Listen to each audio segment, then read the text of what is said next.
kaberuka nikururiye Jimmy se nuwahe? Jimmy ni wanjye.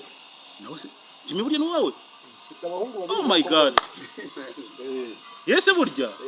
Wow. Okay, reka rero niyo bamubwiye ngo ahubwo wanarwana warakwicara umuntu kurije. Yes, reka rero dushimire Peter Watu, Papa Ange, Papa Diane.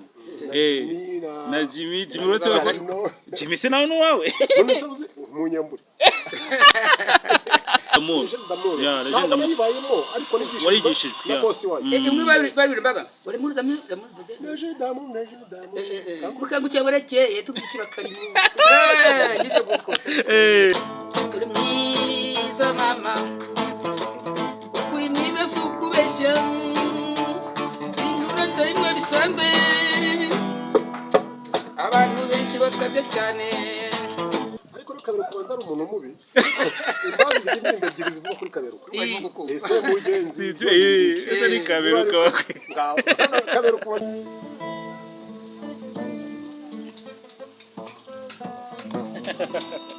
Imwe mu ndirimbo z'impara zahebuje inagira n'umunsi wo kwibukirwaho. Kwa kabiri 11. Rero gisekeje. Urazi ko Kaberuka na Marita bakiriho. Muzehe rero arangije gucuranga mbona urikaze. Aranyemeje. Azinote cyane. Aranyemeje rwose. Urumva none n'ibintu akora atabashe atabirepese. Ntago ari ibintu akoramo. Biragaragara ko atabihoramo. Akabihoramo. Ya. Yarindwa mubi. Cyane. Ya. Ubwo rero projet zawe ubundi se uretse ibingibi ukora wenda ntago ari kwinjirira hari indi mirimo nibiri ishobora kuba yajya kuri social media kuryo n'uwagukina yaza kubwira ati gutya na gutya ubundi je mu buzima busanzwe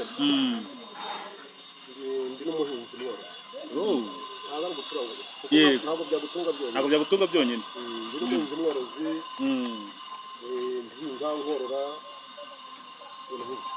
Ako Peter yanibaza sorry hari igihe ujya kubona ukabona wenda nk'umuntu arafatisha nka gutya uri ugasanga yirinde mure mu bintu by'icupa cyane wakoresheje izihe mbaraga kugira ngo ibyo bintu byirinde yari icupa ntabwo mvuze ko ntigeze wenda ndi yego nari nkwe nka narisinda ariko nyuma nza gushyira ubwenge kugira nsanga gusinda bitakigezweho kuko urasimbuka mwira yawe ejo kwicuza mu gitondo yego ugasanga niba ukodesha inzu ugasanga nyiri inzu ushobora kwirukana kubera kutamwishyura kandi ntubura ko kumwera inzoga ni ikibazo mu rugo ugasanga baraburaye ntabwo nabyijanditsemo cyane ariko nigeze gusomaho ku icupa nanjye numva ko mbese ubu nshobora kureba umuntu ukavuga nti biriya bintu arimo ntabwo ari kuko ni ikintu kibi ntabwo ari ikintu cyiza ntabwo ari cyiza rwose uwa gakeya kuko hari n'igihe uzinywa zikakuza gukora akazi uretse mu Rwanda nta handi hantu uheruka kujya kuririmbira hanze wenda y'igihugu cyangwa ntabwo uratangira iyo wagiye no muri Kenya Mombasa byari byagenze bite tugira ko bari bakibonye se kuko nakibonye ni umushoferi w'inshuti yanjye yego wakimereye hano muri Kigali yamwita Patrick yego reka turamusuhuza uko twebwe twifuriza umuntu ibyiza bitewe n'ibyo yakoreye abahanzi bacu kugira ngo batere imbere mu iterambere ryabo so rero uwo muntu ni Kude Shop cyane rwose irangiye ingero ndakora yego cyane kara akabari kamweramo abanyarwanda batwara amakamyo nibo bararaga kugira nakora iminsi 2 wow urumva ko ari ibintu byiza cyane by'igikundiro wadukoreje kandi koko nibura tukareba niba twanasoza nubwo muzehe mbona ahuzeho gatoya waje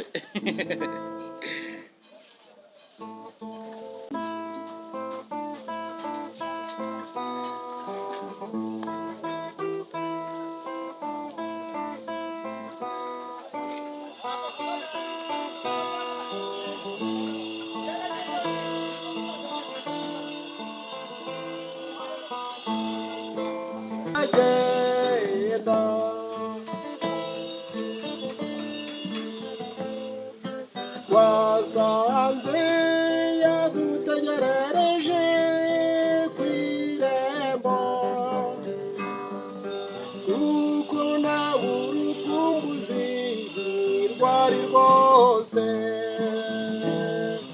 mu rugo kuramukanya kw'abadaherukana niko amasonza yatungukaga mu maso mu rugo kuramukanya kw'abadaherukana niko amasonza yatungukaga mu maso nyamara ibyo byishimo ntibyatinze kuko ibyo nabonaga byambereye urujijo indoro nziza ziye yabwaga inseko nziza ziye yabwaga byose byabwaga kaberuka nikururiye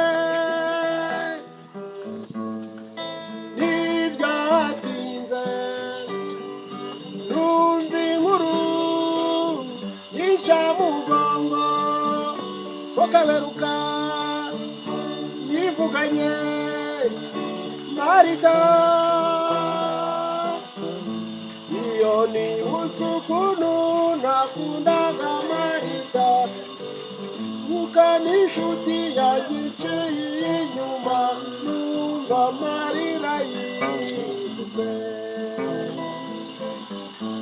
uwo mwana nagende yaranshavuje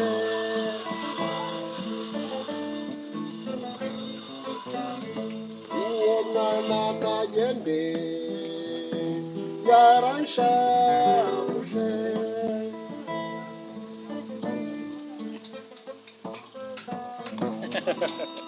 imwe mu ndirimbo z'impara zahebuje inagira n'umunsi wo kwibukirwaho mu kwa kabiri 11 rero gisekeje urazi ko Kaberuka na Marita bakiriho baherereye muri Rutsiro Kaberuka na niho batuye ya Kaberuka arahari na Marita arahari ariko Kaberuka banza ari umuntu mubi imbazi z'indimbe ebyiri zivuga kuri Kaberuka ese mugenzi ese ni Kaberuka Kaberuka banza ari umuntu wadagira urumva impara zakoraga gutya hari igihe wabaga ufite ubuhamya runaka bwawe bw'ibyakubayeho wowe ukabugenda ukabegera ukagenda ukabegera ukababwira story yawe imara icyo yarishize yahitaga ikompoza ikakubita indirimbo aho ngaho rwose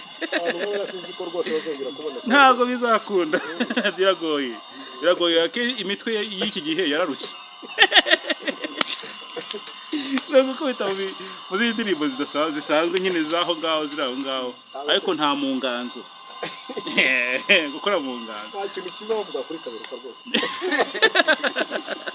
aho Kaberuka ubundi kuberuka bisobanura iki kuberuka mugani kuberuka buriya si nko guhinduka umuntu araberutse kuberuka ngira ngo nukugwa hasi ukaberuka nyine cyangwa ukahindukira abavuze icyo kuhuye n'umwe muri bariya bakakubwira Ikinyarwanda wenda umunsi umwe muzahura murepeteho indirimbo imwe muhuriraho mukubitireho noneho niko bizagenda umunsi umwe so none rero igihari ubu ngubu muze dukorezeho indirimbo ya nyuma dusoze dusezere n'umuryango wa Bineza TV ndetse na Peter tumurekure abashe kujya mu kazi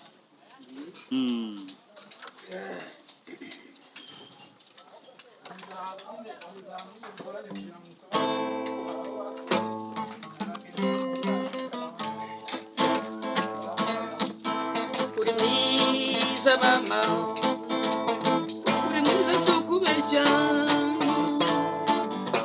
abantu benshi bavuga cyane uri mwiza mama uri mwiza si ukubeshya sinurata rimwe bisanzwe abantu benshi bakabya cyane amezi 9 mu nda yawe umwita ugenda wigengeseye kugira ngo nawugana iri gushyuha indebo ntiyaza mama uri mwiza si ukubeshya abantu benshi bakabya cyane amezi 9 mu nda yawe ugenda bigengeseye kugira ngo nawugana iri bushyuhe imbeho ntiyaza uri mwiza mama uri mwiza si ukubeshya abantu benshi bakabya cyane uri mwiza mama uri mwiza si ukubeshya ihura tembe bisanzwe abantu benshi bakabya cyane ihura tembe bisanzwe abantu benshi bakabya cyane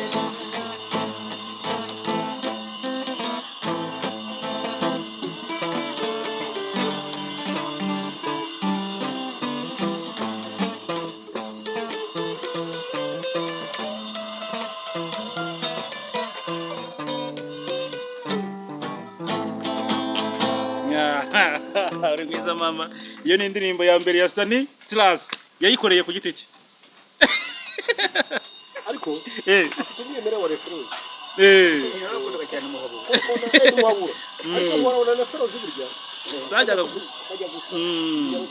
ko hari indirimbo zimwe bitirira reference kandi ari za muhabura narabibonye kuri list rwose y'indirimbo zimwe z'ama playlist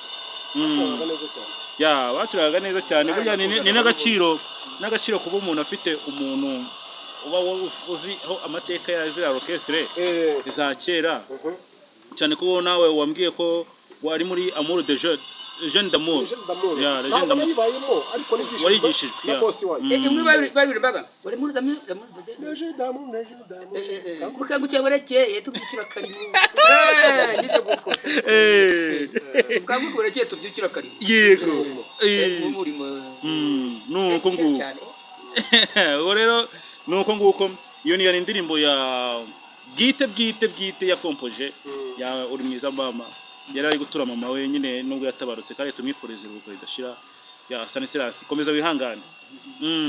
Reka rero dushimire Peter Watu, Papa Ange, Papa Diane na Jimmy uretse Jimmy se nawe wawe munyambure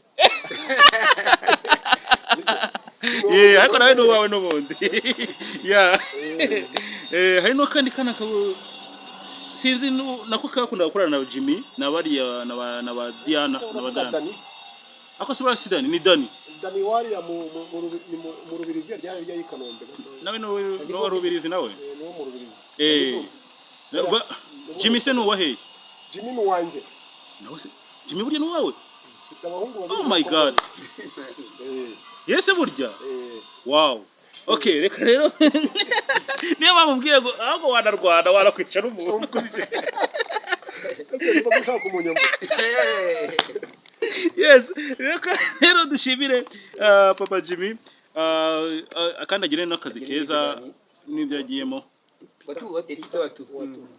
Peter Watu ndetse na muzehe wacu Stanislas Hitimana muramumenyere kuri Bineza TV Story Our Spotlight ngaho suhuza abantu rero babiri abanga gusuhuza abantu babiri ndasuhuza bazirake Jean Marie Vianney namuhirwa Ntwane sara ufite n'abasuhuza rero murambere suhuza ni Sipari Dano bita ku Muremera yego nkongera ngasuhuza bosi banjye bamakazi kuko no mujyambere ni muri yego reka tubashimire cyane abantu bose bifuza bifuriza abahanzi bacu cyangwa se abaririmbyi bacu kuba batera imbere reka tubifurize natwe gukomeza gutera imbere. Ibiganiro byacu nakagaruka kuri Bineza TV Your Story Our Spotlight. Niba rero kana subscribe, like na share. Ciao ciao.